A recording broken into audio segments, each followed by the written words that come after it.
All right, guys, I wasn't going to show you this until after I got this floor sealed, but I need to tell you about this panel. So, sitting down here. So I got this panel in, but this panel, of course, it was the last one. The last one's the best, right? But this thing was a nightmare. It didn't want to fit.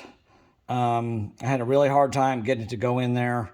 It was okay in the back there, but up here, this notch, this drop down right here, is supposed to actually come down at an angle.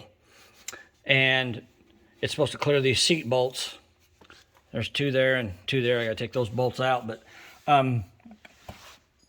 it was probably a good half an inch past the bolt, and it came down at an angle. And so I literally had to beat it back flat, so it's basically straight up and down now, and I had to beat it back flat. Well, then that left me short here.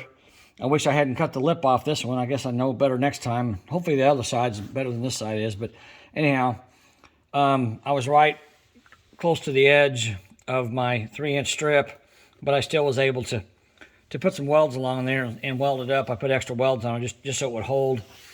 But I had to, like this corner here, I had to modify it and beat it in and weld it up. And that corner up there, I did a little bit of welding on it. This corner here, I had to cut a bunch of metal off this because this came down at an angle over to here. And so I had to cut all that off and then beat it down and weld all that up. But this panel here doesn't fit that well. So just so you guys know, like I said, the back half back there is pretty good. The front half here sucks. And if you're going to do what I do, don't cut the lip off. Just bend it over and flatten it out just like I did on that front one. I wish I would have done that on this one. But it's okay. It's not going anywhere. I guarantee it's going to be just fine. I'm going to put that Rust-Oleum brush-on sealer on this, and then I'm going to seam seal all the seams on it too, on the underside especially, so water can't get up in there.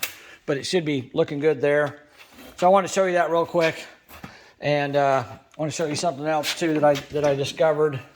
Oh, by the way, I welded this panel here in.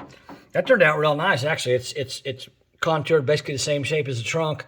I was able to take the hammer and dolly and kind of course it into going into place, and it looks pretty good. So, I mean, it's better than that big hole that was there. So that'll get painted and covered up and look nice. And then up here on the roof, I found a spot here that was about 3 inches long, a little spot there about 2 inches long. Another one there is about 3 inches long, and a little spot here that was about 1 inch long, and then a little hole right there. And this was rusted through, and I didn't like the way it looked. I could have left it alone because you could barely see it, but I knew what was underneath of it. So I went ahead and cut around to get good metal, and it took me like 2 hours because I had to cut these little pieces contour the same shape as the hole so I could mount it flush and weld it flush.